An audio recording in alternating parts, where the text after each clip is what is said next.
ദൈവിക ആരാധനയിലെ ഒഴിച്ചുകൂടാൻ പാടില്ലാത്ത ഒരു ഘടകമാകുന്നു സംഗീതം എന്നുള്ളത്. മനുഷ്യനെ രസിപ്പിക്കുന്നതിനേക്കാളേറെ ദൈവസന്നിധിയിലേക്ക് ഒരു ആരാധകനെ നയിക്കുന്ന വാതിൽ ആയിരിക്കണം സംഗീതം. നമുക്കൊരു ചിന്തിക്കാം.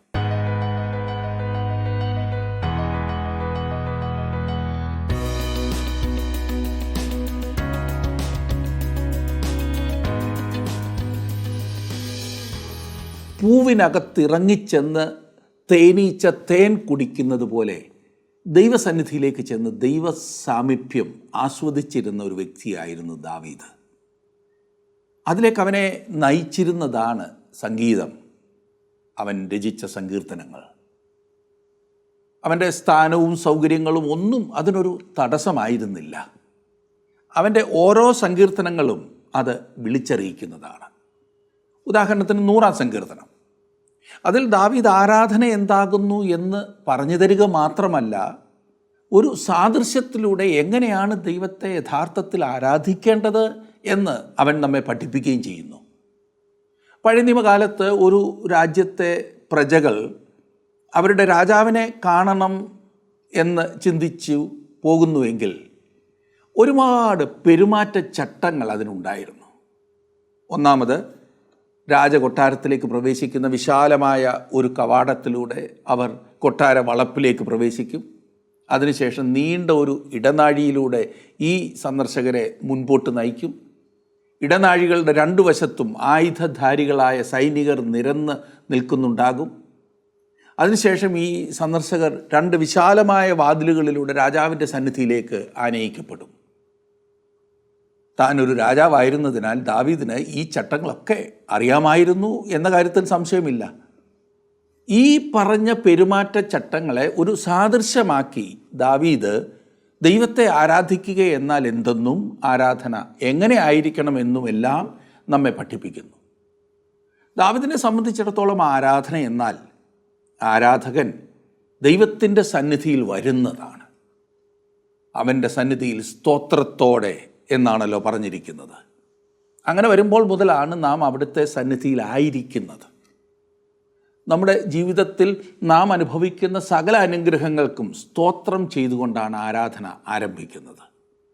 ദൈവസന്നിധിയിലേക്ക് ഒരു ആരാധകനെ ആനയിക്കുന്ന വാതിലാകുന്നു നന്ദി നിറഞ്ഞ ഒരു ഹൃദയം. സ്തോത്രത്തിൻ്റെ വാതിലുകൾ നമ്മെ സ്തുതിയുടെ പ്രാകാരങ്ങളിലേക്ക് നയിക്കും എന്ന് പറഞ്ഞ് ദാവീദ് തൻ്റെ ഈ സാദൃശ്യം വിപുലീകരിക്കുകയാണ്. ദൈവത്തോട് നന്ദി നിറഞ്ഞ ഒരു ഹൃദയമുള്ളപ്പോൾ അത് നമ്മെ സ്തുതികളിലേക്ക് നയിക്കും. നാം അനുഭവിക്കുന്ന നന്മകൾക്ക് നന്ദി പറഞ്ഞുകൊണ്ട് നാം അവിടുന്ന് ആരാകുന്നു എന്നതിൽ അവനെ സ്തുതിക്കുവാൻ ആരംഭിക്കും. സ്തോത്രത്തിൻ്റെ വാതിലുകളിലൂടെ നാം പ്രവേശിച്ച് കഴിയുമ്പോൾ നമ്മുടെ ശ്രദ്ധ മുഴുവൻ അനുഗ്രഹങ്ങൾ വരുന്ന അവൻ്റെ കരങ്ങളിലേക്കായിരിക്കും. എന്നാൽ സ്തുതികളുടെ പ്രാകാരത്തിൽ എത്തിക്കഴിയുമ്പോൾ നമ്മുടെ ശ്രദ്ധ മുഴുവൻ അവിടുത്തെ മുഖത്തേക്കായിരിക്കും. ദാവീദിനെ സംബന്ധിച്ചിടത്തോളം ദൈവസന്നിധിയിലേക്ക് ഒരു ആരാധകനെ നയിക്കുന്ന വാതിൽ സംഗീതം ആയിരുന്നു. സംഗീതത്തോടെ അവൻ്റെ സന്നിധിയിൽ വരുവീൻ എന്ന് അവൻ പാടി. ആരാധനയും സംഗീതവും ചേർത്തിണക്കുന്നതിൽ ദാവീദ് വഹിച്ച പങ്ക് ഏറെയാകുന്നു. 1 ദിനവൃത്താന്തം 23-ാം അധ്യായത്തിൻ്റെ 5-ാം വാക്യത്തിൽ പറഞ്ഞിരിക്കുന്നതിന് പ്രകാരം ദാവീദിന് 4000-ലേറെ സംഗീതക്കാരുണ്ടായിരുന്നു. അവർ ചെയ്തിരുന്ന ഒരേ ഒരു കാര്യം, ഈ 4000-ലധികം സംഗീതജ്ഞന്മാർ അവർ ചെയ്തിരുന്ന ഒരേ ഒരു കാര്യം സംഗീതോപകരണങ്ങളുമായി ദൈവത്തെ ആരാധിക്കുന്നതിന് നേതൃത്വം നൽകുക ആയിരുന്നു. വാക്കുകളാൽ വിവരിക്കുവാൻ കഴിയാത്ത പലതും ജീവിതത്തിലുണ്ടാകാം. ഉദാഹരണത്തിന് 2 പ്രണയികൾ തമ്മിലുള്ള ബന്ധം വാക്കുകൾക്കപ്പുറമാകുന്നു. ഉത്തമഗീത പുസ്തകത്തിൽ ഇത് വളരെ വ്യക്തമായി വിവരിച്ചിട്ടുണ്ടല്ലോ. അതുപോലെ ദൈവസന്നിധിയിലേക്ക് നാം ചെല്ലുമ്പോൾ ഇത് ഏറെ പ്രകടമാകാറുണ്ട്. സംഗീതത്തിലൂടെ നാം ദൈവസന്നിധിയിൽ ചെയ്യാറുള്ളത് അതത്രേ. ദാവീദിനെ സംബന്ധിച്ചിടത്തോളം ദൈവസന്നിധിയിലേക്കുള്ള വാതിൽ തുറന്നിരുന്നത് സംഗീതമായിരുന്നു. ഇന്ന് നാം പഠിക്കുന്ന ദിനവൃത്താന്ത പുസ്തകം 23-24 അധ്യായങ്ങളിൽ ദാവീദ് ആരാധനയ്ക്കുള്ള ക്രമീകരണങ്ങൾ ചെയ്യുന്നതിൻ്റെ വിവരണങ്ങൾ നമുക്ക് കാണാം. അതിൽ സംഗീതം ഒരു പ്രധാന പങ്കാണ് വഹിച്ചിരുന്നത്. 4000 സംഗീതജ്ഞരുണ്ടായിരുന്നു എന്ന് പറഞ്ഞാൽ ചിന്തിച്ചു നോക്കൂ. ആ ഭാഗം നമുക്കൊന്ന് എടുക്കാം. അതായത് 1 ദിനവൃത്താന്തം 23ഉം 24ഉം അധ്യായങ്ങൾ. പ്രാർത്ഥനയോടുകൂടെ നമുക്ക് ആ ഭാഗം പഠിക്കാം.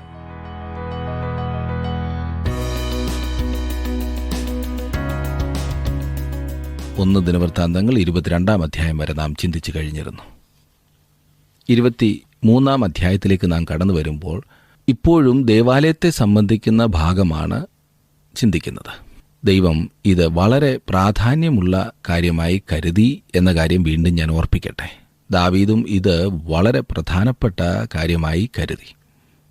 താൻ ചെയ്ത ഈ ഒരുക്കങ്ങളിൽ നിന്നും ദൈവിക ആരാധനയിൽ ദാവീദിനുണ്ടായിരുന്ന താൽപ്പര്യം നമുക്ക് കാണുവാൻ കഴിയും. അവൻ എഴുതിയ സങ്കീർത്തനങ്ങൾ അതിന് ഉത്തമ ഉദാഹരണങ്ങളാണല്ലോ. 84-ാം സങ്കീർത്തനം എത്ര ഉന്നതമായൊരു സങ്കീർത്തനമാണ്. അതുപോലെ തന്നെ 27-ാം സങ്കീർത്തനം, അവിടെ അവൻ പാടുകയാണ്, ദൈവമേ, ഞാൻ ഒരേ ഒരു കാര്യം മാത്രം ആഗ്രഹിക്കുന്നു, നിന്റെ കൂടാരത്തിൽ പാർക്കുവാൻ എന്നെ അനുവദിക്കണമേ. ദാവീദിന് ദൈവിക കാര്യങ്ങളിലുണ്ടായിരുന്ന താൽപ്പര്യം എത്ര വലുതായിരുന്നു. പ്രിയ സുഹൃത്തെ, താങ്കൾ ഒരു ദൈവ പൈതലാകുന്നുവെങ്കിൽ ദാവീദ് താങ്കൾക്ക് ഈ ആഹ്വാനം നൽകുകയാണ്. നീ നിന്റെ ജീവിതത്തിൽ ദൈവത്തിന് 1-ാം സ്ഥാനം കൊടുക്കുക. അവനാണോ നിന്റെ സന്തോഷം, പ്രമോദം? അവനുമായുള്ള കൂട്ടായ്മയ്ക്കാണോ നിനക്ക് കൂടുതൽ താല്പര്യമുള്ളത്? താങ്കൾ ദൈവത്തിനു വേണ്ടി എന്തെങ്കിലും ചെയ്യുവാൻ ആഗ്രഹിക്കുന്നുണ്ടോ? അവനെ അറിയുകയും സേവിക്കുകയും ചെയ്യുക എന്നത് താങ്കളുടെ ഹൃദയത്തിൻ്റെ താല്പര്യമാണോ? ദാവീദ് ദൈവത്തിനു വേണ്ടി മുന്നേറുന്നതായിട്ടത്രേ നാം കാണുന്നത്. ഈ മഹത്തായ ദേവാലയ പണിയിൽ മുൻപോട്ട് പോകുവാൻ ദാവീദ് തൻ്റെ മകനായ ശലോമോനെ പ്രോത്സാഹിപ്പിക്കുകയാണ് ചെയ്യുന്നത്.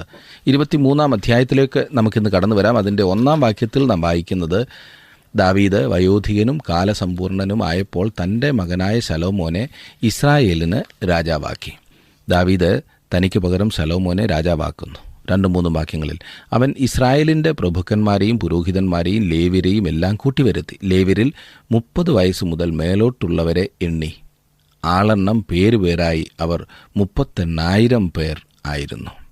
അവർ മിസ്രൈമിൽ നിന്ന് പുറപ്പെട്ടപ്പോൾ ലേവ്യർ ഏകദേശം 8,000 പേരുണ്ടായിരുന്നു. ഇപ്പോൾ അവർ 38,000 ആയി. ഇപ്പോൾ വർദ്ധിച്ചു. ദൈവം പറഞ്ഞതുപോലെ അവരുടെ സംഖ്യയിൽ വർധനവുണ്ടായി എന്ന് കാണുന്നു. ദാവീദ് ദേവാലയം പണിക്കായുള്ള സാമഗ്രികൾ ശേഖരിക്കുക മാത്രമല്ല, ലേവ്യരെ ദേവാലയ ശുശ്രൂഷയ്ക്കായി സംഘടിപ്പിക്കുകയും പരിശീലിപ്പിക്കുകയും ചെയ്യുന്നതായി നാം കാണുന്നു. നോക്കണേ, അവൻ എന്തെല്ലാമാണ് തൻ്റെ ജീവിതത്തിൽ ചെയ്തു തീർക്കുന്നത്. ഒരു രാജാവായി ദേശത്തിൻ്റെ കാര്യങ്ങൾ നോക്കി നടത്തുക, ഗവൺമെൻറ് ചെയ്യേണ്ട കാര്യങ്ങളൊക്കെ ചെയ്യുക എന്നത് തന്നെ തലവേദന പിടിച്ച കാര്യമാണ്. എന്നാൽ ആത്മീയ കാര്യങ്ങളിൽ ഇത്രയധികം ശ്രദ്ധ ചെലുത്തിയ വേറെ ഒരു രാജാവും ഉണ്ടായിരുന്നില്ല എന്ന് വേണം ചിന്തിക്കുവാൻ. 4-5 വാക്യങ്ങളിൽ അവരിൽ 24,000 പേർ യഹോവയുടെ ആലയത്തിലെ വേല നടത്തേണ്ടുന്നവരും 6,000 പേർ പ്രമാണികളും ന്യായാധിപന്മാരും 4,000 പേർ വാതിൽ കാവൽക്കാരും 4,000 പേർ സ്തോത്രം ചെയ്യേണ്ടതിന് ദാവീദ് ഉണ്ടാക്കിയ വാദ്യങ്ങളാൽ യഹോവയെ സ്തുതിക്കുന്നവരുമായിരുന്നു.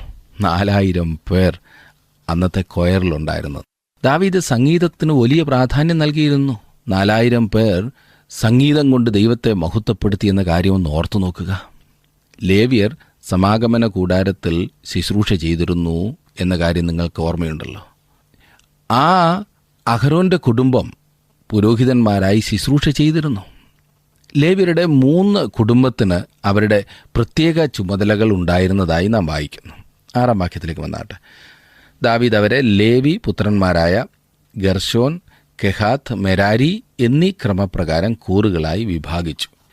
ഗർസോന്യർക്കും കെഹാത്യർക്കും മെരാരിയർക്കും സമാഗമന കൂടാരത്തിൻ്റെ നടത്തിപ്പിൽ പ്രത്യേക ചുമതലകൾ ഉണ്ടായിരുന്നു. മരുഭൂമി യാത്രയിൽ സമാഗമന കൂടാരം ഒരു സ്ഥലത്തു നിന്നും മറ്റൊരു സ്ഥലത്തേക്ക് കൊണ്ടുപോകുന്ന ചുമതല അവർക്കായിരുന്നു. അവരാണ് സമാഗമന കൂടാരം അഴിച്ചെടുക്കുകയും പുതിയ സ്ഥാനത്ത് സ്ഥാപിക്കുകയും ചെയ്തിരുന്നത്. ഗർശോന്യർ സമാഗമന കൂടാരത്തിൻ്റെ ശീലകളും മൂടികളും ചുമന്നിരുന്നു. കെഹാത്യർ സമാഗമന കൂടാരത്തിലെ ഉപകരണങ്ങൾ ചുമക്കുന്നവരായിരുന്നു. പലകകളും തൂണുകളും ചുമന്നിരുന്നത് മെരാരിയരാണ്. രാവിലെ സമയം കൂടാരം താഴെ ഇറക്കുന്നതും വൈകിട്ട് അതിനെ പുനഃസ്ഥാപിച്ച് അതിൽ ആരാധന തുടങ്ങുന്നതും വലിയ ശ്രമകരമായ കാര്യമായിരുന്നു എന്ന് നാം സംഖ്യാപുസ്തകം പഠിച്ചപ്പോൾ കണ്ടുവല്ലോ. വളരെ പ്രയാസം പിടിച്ച പണിയായിരുന്നു. എന്നാൽ അത് ചെയ്യുവാനായിട്ട് വേർതിരിക്കപ്പെട്ട ലേവ്യരുടെ സംഖ്യ നാം ഇവിടെ കാണുന്നു. 26 വാക്യത്തിൽ നാം വായിക്കുന്ന, ആകയാൽ ലേവ്യർക്ക് ഇനി തിരുനിവാസവും അതിലെ ശുശ്രൂഷയ്ക്കുള്ള ഉപകരണങ്ങൾ ഒന്നും ചുമപ്പാൻ ആവശ്യമില്ല എന്ന് ദാവീദ് പറഞ്ഞു. മരുഭൂമിയിൽ കൂടി സമാഗമന കൂടാരം ചുമന്നുകൊണ്ട് പോകുവാനുള്ള ലേവ്യരുടെ ജോലി ഇപ്പോൾ അവസാനിച്ചു. ഇനിയും അവർക്ക് കർത്താവിന് വേണ്ടി വേറെ ശുശ്രൂഷയാണ് ചെയ്യുവാനുള്ളത്. ഇവിടെയും നമുക്കൊരു വലിയ പാഠം പഠിക്കുവാനായിട്ടുണ്ട്. ദൈവം പല സംഘടനകളെ എഴുന്നേൽപ്പിച്ചിട്ടുണ്ട്. എന്നാൽ അവയെക്കൊണ്ടുള്ള ഉദ്ദേശം നിവർത്തിച്ചു കഴിഞ്ഞാലും അവയെ നിലനിർത്തുവാൻ ചിലർ താൽപ്പര്യപ്പെടുന്നതായി കാണാം. ഇനിയും അവയെക്കൊണ്ട് യാതൊരു പ്രവർത്തനവും ദൈവം ഉദ്ദേശിക്കുന്നില്ലായിരിക്കാം. ഞാൻ അങ്ങനെ പറയുന്നത് കൊണ്ട് എന്നെ നിങ്ങൾ തെറ്റിദ്ധരിക്കരുത്. ദൈവം ഒരു കാര്യം അവസാനിപ്പിക്കുമ്പോൾ അത് അതോട് തീരുകയാണ് ചെയ്യുന്നത്. പുതിയ ഒന്ന് തുടങ്ങേണ്ട സമയമായിരിക്കുന്നു എന്നർത്ഥം. തക്ക സമയങ്ങളിൽ ദൈവം തക്കതായ ആളുകളെയും സംഘടനകളെയും എഴുന്നേൽപ്പിച്ച് തൻ്റെ വേല ചെയ്യിക്കും. എല്ലാവരും എന്നും അതേ രീതി തുടരണം എന്ന് അതിനർത്ഥമില്ല. ദൈവവചനത്തിന് മാറ്റമില്ല. ദൈവിക പ്രമാണങ്ങൾ എന്നും ഒന്നു തന്നെ. എന്നാൽ ഓരോ കാലത്തും ഓരോ സ്ഥലത്തും അതിൻ്റെ പ്രവർത്തനങ്ങൾ വ്യത്യസ്തമായിരിക്കും. നാം യുക്തിപരമായും പ്രായോഗികമായും ചിന്തിച്ച് കാര്യങ്ങൾ ചെയ്യുന്നവരായിരിക്കണം. ദൈവവചനത്തിനും ദൈവവുമായുള്ള ബന്ധത്തിനും പ്രാധാന്യം നൽകാത്തതിനാലാണ് പണ്ടാരോ ചെയ്തതെന്ന് പറഞ്ഞു കേൾക്കുന്നതിനൊക്കെ പ്രാധാന്യം നൽകി അർത്ഥമില്ലാത്ത ആരാധനകളിൽ സംതൃപ്തി അടയുന്നത്. ഇല്ലേ? നല്ല കാര്യത്തിന് വേണ്ടി തുടങ്ങിയതാണ്. ഒട്ടുമുക്കാലും ആചാരങ്ങൾ ആളുകൾക്ക് ഇന്ന് അർത്ഥശൂന്യമാണ്. എന്നാലും അതിൽ കടിച്ചു ഞാലുകയാണ്. ആത്മികതയുടെ ലക്ഷണം അതാകുന്നു എന്നത്ര പലരും കരുതുന്നത്. ദേവാലയം വന്നതിന് ശേഷവും ലേവ്യർ തങ്ങളുടെ പഴയ പണി തുടരുന്ന പക്ഷം എങ്ങനെയായിരുന്നേനേയും എന്ന് ഒന്ന് നിങ്ങൾ ചിന്തിച്ചു നോക്കുക. നിങ്ങൾ തന്നെ ചിന്തിച്ചിട്ട് ചിരിക്കും, ഇല്ലേ? ലേവ്യരോട് ദൈവം പറഞ്ഞത് ഇപ്രകാരമാണ്: ഇനിയും നാം മരുഭൂമിയിൽ ചുറ്റിക്കറങ്ങുവാൻ പോകുന്നില്ല. ഇനിയും നമുക്ക് ഒരു ആലയം ഉണ്ടാകണം. നിങ്ങളുടെ ശുശ്രൂഷ പഴയതിൽ നിന്ന് വ്യത്യസ്തമായിരിക്കും. ദൈവത്തോടുകൂടെ നാം ചുവടുകൾ വെച്ച് മുന്നേറേണ്ടത് ആവശ്യമത്രേ. അനേക സഭകളിൽ ഇതുപോലെ ചിന്തിച്ച് ദൈവിക കാര്യങ്ങൾക്ക് മുൻഗണന കൊടുക്കുന്നത് കാണാറില്ല. പഴയ കാലത്ത് നമ്മുടെ പിതാക്കന്മാർ ഉപയോഗിച്ചിരുന്ന ആരാധനാക്രമം, മനോഹരമായി എഴുതപ്പെട്ട ആ പരസ്യാരാധനക്രമം ഇന്ന് അതുപോലെ തന്നെ ഒരു വ്യത്യാസവും വരുത്താതെ ഉപയോഗിക്കണമെന്ന് ശഠിക്കുന്നത് പലയിടത്തും അർത്ഥശൂന്യമായി തീരാറുണ്ട്, ഇല്ലേ? ഞാനൊരു ഉദാഹരണം മാത്രമാണ് പറഞ്ഞത്. മലയാളം അല്പം പോലും അറിയാൻ പാടില്ലാത്ത കുഞ്ഞുങ്ങൾക്ക് മലയാളം ഇംഗ്ലീഷ് അക്ഷരത്തിൽ എഴുതി അവർക്ക് അറിയാമെങ്കിലും ഇല്ലായെങ്കിലും അവരെക്കൊണ്ട് നിർബന്ധിച്ച് വായിപ്പിക്കുകയും അത് നിർബന്ധപൂർവം അവരുടെ മേൽ അടിച്ചേൽപ്പിക്കുകയും ചെയ്യുന്നത് കൊണ്ട് അവർ എതിർക്കുക മാത്രമേ ഉള്ളൂ. എന്നാൽ അവർക്ക് മനസ്സിലാകുന്ന ഭാഷയിൽ, അവർക്ക് മനസ്സിലാകുന്ന വിധത്തിൽ അവരോട് പറഞ്ഞു മനസ്സിലാക്കുവാൻ ആർക്കാ മനസ്സുള്ളത്? ലേവ്യർക്ക് ഇപ്പോൾ പുതിയ ശുശ്രൂഷകളാണുള്ളത്. ഇന്ന് അർത്ഥശൂന്യമായത് അവർ മാറ്റിക്കളഞ്ഞു. പെട്ടകം ഇനിയും എടുത്തുകൊണ്ട് നടക്കേണ്ട ആവശ്യമില്ല. അത് സ്ഥിരമായി ഇപ്പോൾ യെരുശലേമിൽ ഒർന്നാൻ്റെ മെതിക്കളത്തിൽ ഇരിക്കേണ്ടതാണ്. ദാവീദ് ആ സ്ഥലം വിലയ്ക്ക് വാങ്ങി. ദേവാലയം അവിടെ പണി കഴിപ്പിക്കുന്നതാണ്. ദേവാലയത്തിൽ ലേവ്യർക്ക് പല ശുശ്രൂഷകൾ ചെയ്യുവാനായിട്ടുണ്ട്. പണ്ട് അതാവശ്യമായിരുന്നു. എന്നാൽ ഇന്ന് അതാവശ്യമില്ല. അതിനേക്കാൾ ഉന്നതമായ വേറെ കാര്യങ്ങളുണ്ട്. അതുകൊണ്ട് ദാവീദ് അവരെ മുറപ്രകാരം തിരിച്ചു, എന്നിട്ട് ശുശ്രൂഷയ്ക്കാക്കി. താങ്കളുടെ വിലപ്പെട്ട നിർദ്ദേശങ്ങളും അഭിപ്രായങ്ങളും പ്രാർത്ഥനാ വിഷയങ്ങളും ഇന്ന് തന്നെ ഞങ്ങളെ വിളിച്ചറിയിക്കുക. വിളിക്കേണ്ട നമ്പർ 8281384455.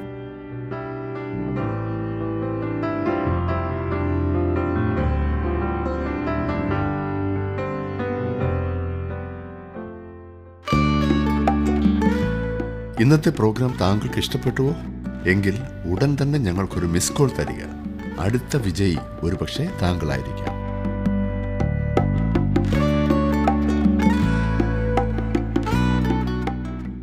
അവരുടെ ശുശ്രൂഷയെക്കുറിച്ച് 28 മുതൽ 32 വരെയുള്ള വാക്യങ്ങളിൽ പറഞ്ഞിരിക്കുന്നത് ഇപ്രകാരമാണ്.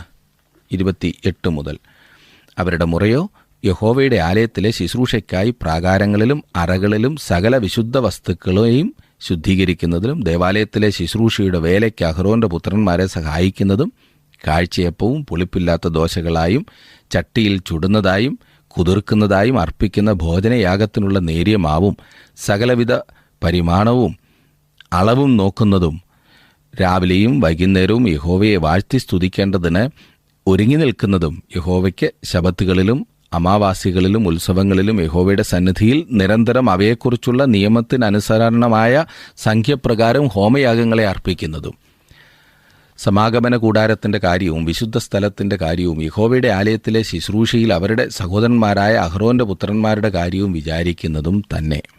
എത്ര മനോഹരമായിരിക്കുന്ന അവർക്ക് കൊടുത്തിരിക്കുന്നതായിട്ടുള്ള ഉത്തരവാദിത്വം എന്നോർക്കണം. നമുക്കിനിയും 24 അധ്യായം കൂടെ നോക്കാം. ഈ അധ്യായത്തിൽ ദേവാലയത്തിലെ ശുശ്രൂഷയ്ക്കായി അഹ്റോന്റെ പുത്രന്മാരെ വിഭജിച്ചാക്കുന്നതിനെക്കുറിച്ചാണ് നാം വായിക്കുന്നത്. 24 അധ്യായത്തിൻ്റെ ആദ്യത്തെ 2 വാക്യങ്ങൾ ഞാനൊന്ന് വായിക്കാം. അഹ്റോന്റെ പുത്രന്മാരുടെ കൂറുകളോ, അഹ്റോന്റെ പുത്രന്മാർ നാദാബ്, അബീഹു, എലയാസാർ, ഈഥാമാർ. നാദാബും അബീഹുവും അവരുടെ അപ്പനു മുമ്പേ മരിച്ചുപോയി. അവർക്ക് പുത്രന്മാർ ഉണ്ടായിരുന്നതുമില്ല. അതുകൊണ്ട് എലയാസാറും ഈഥാമാരും പൗരോഹിത്യം നടത്തി. അഹ്റോന്റെ പുത്രന്മാർ പുരോഹിതന്മാരായിരുന്നു. അവർ മരുഭൂമിയിലായിരുന്ന കാലയളവിലേക്കാണ് ഈ വിവരണം നമ്മെ കൊണ്ടുപോകുന്നത്. ലേവ്യപുസ്തകം 10 അധ്യായത്തിൽ നാദാബിൻ്റെയും അബീഹുവിൻ്റെയും പാപത്തെക്കുറിച്ച് നാം വായിക്കുന്നുണ്ട്. അനന്തരം അവരുടെ മരണം സംഭവിച്ചതിനെക്കുറിച്ചും രേഖപ്പെടുത്തിയിട്ടുണ്ട്. ഇനിയും 24 അധ്യായത്തിൻ്റെ 3 വാക്യം നോക്കിക്കേ. ദാവീദ് എലയാസാറിൻ്റെ പുത്രന്മാരിൽ സാദോക്ക്, ഈതാമാരിൻ്റെ പുത്രന്മാരിൽ അഹിമേലെക്ക് എന്നിവരുമായി അവരെ അവരുടെ ശുശ്രൂഷയുടെ മുറപ്രകാരം വിഭാഗിച്ചു. വളരെ ഉന്നതമായ സംഘടനാ പാടവമാണ് ദാവീദ് ഇവിടെ വെളിപ്പെടുത്തുന്നത്. ദേവാലയം പണി കഴിപ്പിക്കുന്നതിനാവശ്യമായ സ്ഥലം വാങ്ങുകയും അതിനു വേണ്ട സാധന സാമഗ്രികൾ ശേഖരിക്കുകയും മാത്രമല്ല, ദാവീദ് ഇപ്പോൾ ശുശ്രൂഷയ്ക്കായി പുരോഹിതന്മാരെ നിയമിക്കുകയും ചെയ്യുന്നു. അതുകൊണ്ടത്രേ ഞാൻ വീണ്ടും വീണ്ടും പറയുന്നത് ദേവാലയം ദാവീദിൻ്റേതായിരുന്നു, ശലോമോൻ്റേതല്ലായിരുന്നു എന്ന്. 24 5 വാക്യം നോക്കിക്കേ. എലയാസാറിൻ്റെ പുത്രന്മാരിലും ഈഥാമാരിൻ്റെ പുത്രന്മാരിലും വിശുദ്ധ സ്ഥലത്തിൻ്റെ പ്രഭുക്കന്മാരും ദേവാലയത്തിൻ്റെ പ്രഭുക്കന്മാരും ഉള്ളതുകൊണ്ട് അവരെ തരഭേദം കൂടാതെ ചീട്ടിട്ട് വിഭാഗിച്ചു. ഈ പുത്രന്മാർക്ക് 24 പേർക്കും മുറപ്രകാരം ശുശ്രൂഷയ്ക്ക് ക്രമീകരണം ചെയ്തു. ഒരു മകൻ്റെ നേതൃത്വത്തിൽ ഒരു കൂട്ടർ വന്ന് അവരുടെ ശുശ്രൂഷ ചെയ്യും. പിന്നീട് വേറൊരു മകൻ്റെ നേതൃത്വത്തിൽ വേറെ ഒരു കൂട്ടർ വന്ന് ആദ്യത്തെ കൂട്ടരെ പറഞ്ഞയക്കുകയും പിന്നീട് ശുശ്രൂഷയിൽ ഏർപ്പെടുകയും ചെയ്യും. ഇങ്ങനെയായിരുന്നു അവരെ ക്രമീകരിച്ചിരുന്നത്. അതെ, ഈ ഡ്യൂട്ടി മാറുന്നത് കാണുവാൻ വളരെ രസകരമായ ഒരു സംഗതിയായിരുന്നു എന്നത്രേ ഞാൻ ചിന്തിക്കുന്നത്. വളരെ കൃത്യനിഷ്ഠയോടെ സൂക്ഷ്മതയോടുകൂടെയാണ് അവർ ഇത് ചെയ്തിരുന്നത്. എല്ലാവർക്കും ഒരേ സമയം ശുശ്രൂഷ ചെയ്യുവാൻ കഴിയുന്ന വിധം ലേവ്യരുടെ കുടുംബം വളർന്നു വർദ്ധിച്ചിരുന്നു. നാം മുമ്പ് കണ്ടതുപോലെ യോശുവയുടെ കാലം മുതൽ ദാവീദിൻ്റെ കാലം ആയപ്പോഴേക്കും ഏതാണ്ട് അവർ 8,000-ൽ നിന്ന് 38,000-ആയി വർദ്ധിച്ചിരുന്നു. ഈ കാരണത്താലാണ് ദാവീദ് അവരെ ക്രമമായി വിഭജിച്ചത്. തുടർന്ന് കെഹാത്തിൻ്റെ പുത്രന്മാരെയും അതിനുശേഷം മെരാരിയുടെ പുത്രന്മാരെയും വിഭജിക്കുന്നതിനെക്കുറിച്ചാണ് പറഞ്ഞിരിക്കുന്നത്. ഓരോ കുടുംബവും ദേവാലയ ശുശ്രൂഷയിൽ പങ്കുകൊള്ളത്തക്ക വിധത്തിലാണ് ദാവീദ് പദ്ധതി തയ്യാറാക്കിയത്. ഇനി നാം സംഗീതക്കാരെയും വാദ്യക്കാരെയും സംഘടിപ്പിക്കുന്നതിനെക്കുറിച്ച് വായിക്കുന്നു. ഈ വിധത്തിൽ ദാവീദ് സംഗീതക്കാരെ ക്രമീകരിക്കുന്നതായി 25 അധ്യായത്തിൽ നമുക്ക് കാണുവാൻ കഴിയുന്നുണ്ട്. 25 1 2 വാക്യങ്ങൾ. ദാവീദും സേനാധിപതിമാരും കിന്നരം, വീണ, കൈത്താളം എന്നിവ കൊണ്ട് പ്രവചിക്കുന്നവരായ ആസാഫിൻ്റെയും ഹേമാൻ്റെയും യദൂഥാൻ്റെയും പുത്രന്മാരെ ശുശ്രൂഷയ്ക്കായി വേർതിരിച്ചു. ഈ ശുശ്രൂഷയിൽ വേല ചെയ്തവരുടെ സംഖ്യയാവിത്. ആസാഫിൻ്റെ പുത്രന്മാരോ രാജാവിൻ്റെ കൽപ്പനയാൽ പ്രവചിച്ച ആസാഫിൻ്റെ കീഴിൽ ആസാഫിൻ്റെ പുത്രന്മാരായ സക്കൂർ, യോസെഫ്, നെഥന്യാവ്, അശരേല, ഇവയെല്ലാം ദേവാലയം പണിയുന്നതിന് മുമ്പ് തന്നെ ക്രമീകരിച്ചു എന്ന കാര്യം പ്രത്യേകം ശ്രദ്ധിക്കേണ്ടതത്രേ. 68-ാം സങ്കീർത്തനത്തിൽ ദാവീദിൻ്റെ മനോഹരമായ വാക്കുകൾ നമുക്ക് കേൾക്കുവാൻ കഴിയും. നിന്റെ ദൈവം നിനക്ക് ബലം കൽപ്പിച്ചിരിക്കുന്നു. ദൈവമേ, നീ ഞങ്ങൾക്ക് വേണ്ടി പ്രവർത്തിച്ചത് സ്ഥിരപ്പെടുത്തണമേ. യെരുശലേമിലുള്ള നിന്റെ മന്ദിര നിമിത്തം രാജാക്കന്മാർ നിനക്ക് കാഴ്ച കൊണ്ടുവരുമെന്ന് 68-ാം സങ്കീർത്തനത്തിൻ്റെ 28-29 വാക്യങ്ങൾ. ലോകത്തിന് ഒരു സാക്ഷ്യമായി യെരുശലേമിൽ ദേവാലയം നിലകൊള്ളേണ്ടതത്രേ. അങ്ങനെ നിലകൊള്ളുന്ന സമയത്തെ മുന്നിൽ കണ്ടുകൊണ്ടാണ് ദാവീദ് ഇപ്രകാരം എഴുതിയിരിക്കുന്നത്. ദേവാലയം പണി കഴിപ്പിക്കപ്പെടുന്നതിന് വളരെ മുമ്പ് തന്നെ സംഗീതക്കാരും ദൈവത്തെ ആരാധിക്കുവാൻ യെരുശലേമിൽ കൂടി വന്നിരുന്നു. അവർ പാടിയിരുന്ന പാട്ടുകളിൽ ഒന്നാണ് ഇപ്പോൾ ഞാൻ സൂചിപ്പിച്ചത്. ദാവീദ് പെട്ടകം യെരുശലേമിലേക്ക് കൊണ്ടുവന്ന ആ ഒരു സമയത്ത് ഒരു കൂടാരത്തിൽ അതിനെ അവൻ വെച്ചു. അതുകൂടാതെ ഒർന്നാൻ്റെ മെതിക്കളത്തിൽ ഒരു യാഗപീഠവും ഉണ്ടായിരുന്നു. അവിടെ ദാവീദ് ദൈവത്തിന് ഹോമയാഗങ്ങളും സമാധാനയാഗങ്ങളും അർപ്പിച്ച കാര്യം നിങ്ങൾ ഓർക്കുന്നുണ്ടല്ലോ. 7-8 വാക്യങ്ങളിലേക്ക് നമുക്ക് വരാം. 25-ാം അധ്യായത്തിൻ്റെ 7-8 വാക്യങ്ങൾ. യഹോവയ്ക്ക് സംഗീതം ചെയ്യുവാൻ അഭ്യാസം പ്രാപിച്ച നിപുണന്മാരായവരുടെ സകല സഹോദരന്മാരുമായി അവരുടെ സംഖ്യ 288. താന്താങ്ങളുടെ ഉദ്യോഗക്രമം നിശ്ചയിക്കേണ്ടതിന് അവർ ചെറിയവനും വലിയവനും ഗുരുവും ശിഷ്യനും ഒരുപോലെ ചീട്ടിട്ടു എന്നിവിടെ പറഞ്ഞിരിക്കുന്നത് അവരെ 24 കൂട്ടമായി വിഭജിക്കുവാൻ ചെയ്തതായ ഒരു ക്രമം മാത്രമാണ്.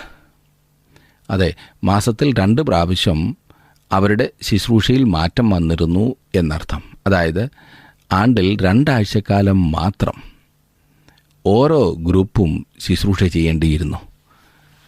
അനന്തരം അവർ തങ്ങളുടെ പട്ടണത്തിലേക്ക് മടങ്ങിപ്പോയി അവിടെ ശുശ്രൂഷ ചെയ്തിരുന്നു. ഈ പുരോഹിതന്മാരും ലേവ്യരും ഉപദേശകരായി പല വിധത്തിൽ ഇസ്രായേൽ ദേശത്തെല്ലായിടവും ശുശ്രൂഷ ചെയ്തു പോന്നു. ദാവീദിൻ്റെ ഭരണകാലത്ത് വളരെ പ്രധാനപ്പെട്ട കാര്യങ്ങളിൽ ഒന്നാണ് ഈ ക്രമീകരണം. അതെ, ദേശത്തെല്ലായിടവും ശുശ്രൂഷ ചെയ്യുവാൻ ആളെ നിയമിച്ചത്. അതുകൊണ്ടത്രേ അവയെക്കുറിച്ച് ദൈവം ഇവിടെ രേഖപ്പെടുത്തിയിരിക്കുന്നത്. എന്നെ ശ്രദ്ധിക്കുന്ന പ്രിയ സുഹൃത്തെ, ദൈവം നമ്മെ ആക്കിയിരിക്കുന്ന സ്ഥാനങ്ങളിൽ അവനു വേണ്ടി ശുശ്രൂഷ ചെയ്യുവാൻ നമുക്ക് സാധിക്കുമോ? ദാവീദ് വളരെയധികം ആത്മീക ബോധത്തോടെ ദൈവീക ചിന്തയോടെ തൻ്റെ പ്രവർത്തനങ്ങളിൽ ഏർപ്പെട്ടിരുന്നു. താൻ ഭരിച്ചതായ രാജ്യം ദൈവത്തിന് ഹിതകരമാവണ്ണം ജീവിക്കേണ്ടതിന് തന്നാൽ ആവോളം എല്ലാം ചെയ്യുവാൻ ദാവീദ് സമർപ്പിക്കപ്പെട്ടവനായിരുന്നു. താങ്കളുടെ ജീവിതത്തിൽ ദൈവം തന്നിട്ടുള്ള സാധ്യതകളെ ദൈവത്തിന് വേണ്ടി ഉപയോഗിക്കുവാൻ താങ്കൾ എത്രമാത്രം ഉത്സാഹം കാണിക്കാറുണ്ട്? ജീവിതത്തെ ദൈവനാമ മഹത്വത്തിനു വേണ്ടി ഉപയോഗിക്കുന്നിടത്തോളം അനുഗ്രഹിക്കപ്പെട്ട വേറെ ഒന്നുമില്ല. ജീവിതത്തെ ദൈവനാമ മഹത്വത്തിനായി ഉപയോഗിക്കുന്ന അത്രയും അനുഗ്രഹം മറ്റൊന്നുമില്ല. താങ്കളുടെ ജീവിതം അപ്രകാരം ദൈവഹിതപ്രകാരം ദൈവനാമ മഹത്വത്തിനായിട്ട് ഉപയോഗിക്കുവാൻ സാധിക്കുന്നുണ്ടോ? സ്വയപരിശോധന ചെയ്താട്ടെ. ഇന്നത്തെ ഈ പ്രോഗ്രാമിൽ നിങ്ങൾ പങ്കെടുത്തതിന് വളരെ വളരെ നന്ദി. ദൈവം നിങ്ങളെ അനുഗ്രഹിക്കട്ടെ. നമുക്ക് വേറൊരു വിഷയവുമായി അടുത്ത ക്ലാസ്സിൽ കാണാം. അതുവരെ ദൈവസാന്നിധ്യം നിങ്ങളോടുകൂടി ഉണ്ടായിരിക്കട്ടെ.